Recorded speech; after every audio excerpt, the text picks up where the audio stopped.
Today on Living Live, legendary film actress and animal activist Tippi Hedren joins us in the studio. Plus, we learn about a new exercise for your body and your mind. We'll have a demonstration of laughter yoga. And do you want to stay in shape until you're 100 years old? I do. We'll meet a fitness expert who has the secret. Now sit back and enjoy, because Living Live starts right now.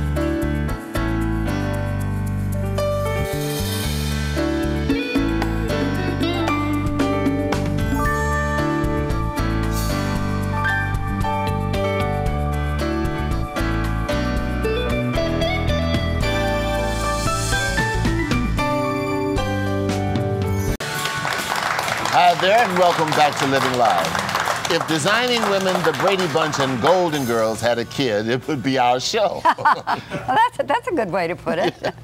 Our next guest has survived the Eco Challenge ridden across the Soviet Union by bike and participated in some of the world's toughest two-wheel events.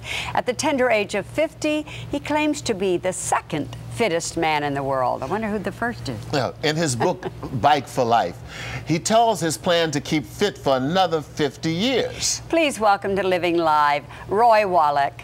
Welcome, Roy. Thank you for coming. All right, thanks. Okay, now you're obviously in great shape, man. And you say you're the second fittest man in the world. Who's the first? Well, the first is a guy named Rob Powell, who actually has the Guinness Book of World Records record for being the fittest man. Wow. And a couple of years ago, he hoped to start a sport that would sort of end up rivaling the Hawaii Ironman triathlon as being the greatest showcase for the fittest people. And I wanted to write a story about him and about his new sport. And when I showed up to cover the event, I was expecting a few dozen of super fit people to be there, and only one other person had showed up besides Rob. So I joined the event, and it was three of us, and the other fellow couldn't swim. So it was That's funny. pretty much, I got second place. All right, love to hear that. Congratulations. Well, Roy, you've been cycling all over the world since the 80s, right? Right. Where are some of the places that you cycled? Well, starting off with my brother and I took our first trip, LA to San Diego. We then branched out to across America, Pacific to Atlantic, down to Key West, Florida. We did across Canada after that, down from Alaska. You know, that was a 2,200-mile trip. Then in 1988, I got a chance to go on the first ever bike trip across this, from London to Moscow. So it was the first trip into the Soviet Union. How long did that take you? Took 5 weeks. We had a woman on the trip who was 84. Wow. So we went, and some of the days were 90-mile days, and she handled it. That is... That's amazing. And then I've done other trips. 90-mile day? Wow. Believe me, once you get into it, it's not as daunting as it sounds.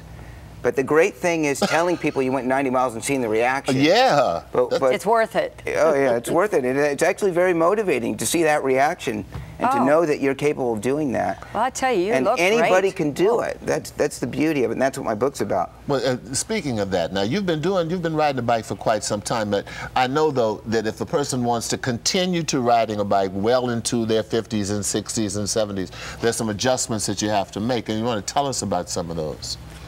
Well, interestingly, the main adjustment is you have to keep doing it, and you should ramp it up a few times a day. When you get out and ride, it's very good for your body to push it, even for 30 seconds. You got to get out of breath. Right. It's a cue to your body to get stronger.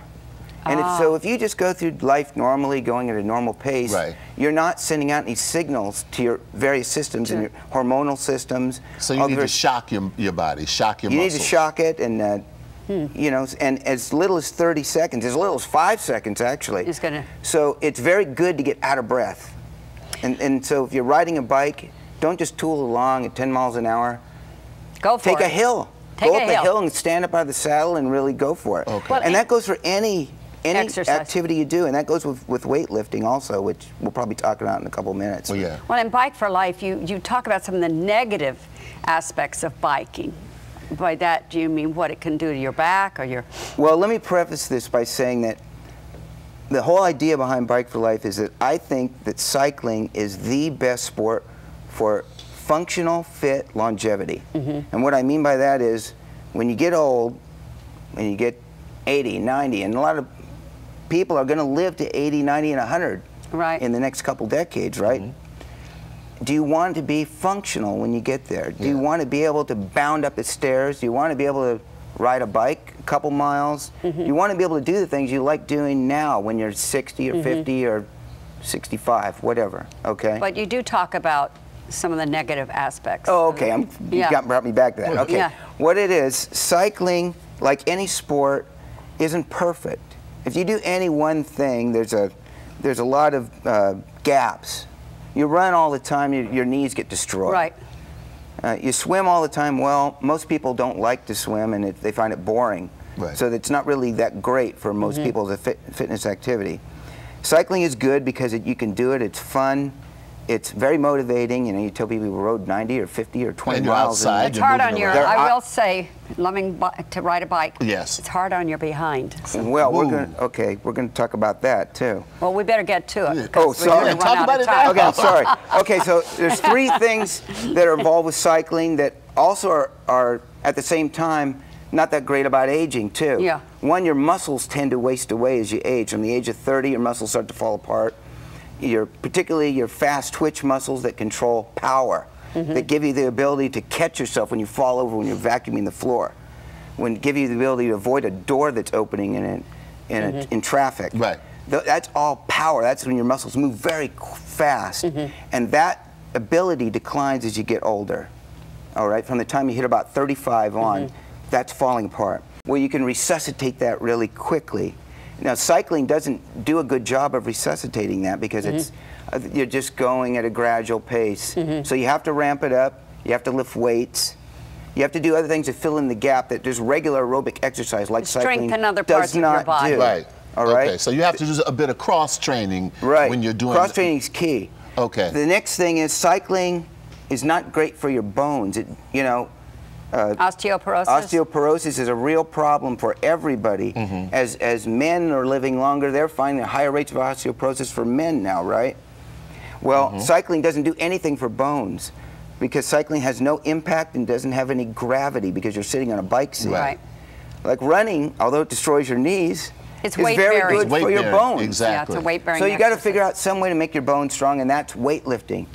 Okay, so weightlifting is very key to a lot of things. Yeah. The third thing that cycling's not so great about, that also is a problem in society in general, is posture. Right. In cycling, you're in a C shape. You're leaned over like this. Right. And that's not really, that exacerbates the problem everybody in life has when they sit at a desk. At a computer, the shoulders are scrunched in and their back is rounded rather than being concave. Right. I got to get to this bike seat though, because that's the thing that just really. I tried. That's the thing that really messes me up. So real quick, show me what a good bike seat for doing this kind of riding. All right. Well, you know, like. people who ride bikes a lot, and I mean, you know, and some people who don't are a little sensitive down there. Have restricted blood flow from all the pressure on the seat. So they've come out with a lot of different seats now that in the area of your body that's soft, that has the blood vessels that get squished, they've just removed that area. Okay, so there's no pressure. So this would be for an enthusiast cyclist. And then That's great. There's some other seats for people who You know what, Roy? We have to enthusiasts. cut, but we're going to tell you how you can get more information on Roy and his book, Bike for Life, How to Ride to 100. You can go to bikeforlifebook.com, okay, and find out all the information you need. We're going to take a short break right now, but we'll be back, so don't start up the dependency issues with us just yet. We have more ahead as Living Live continues. This Roy, is a good bike seat. Up next, we'll have some websites that will show us how we can all help each other. Next on Living Live.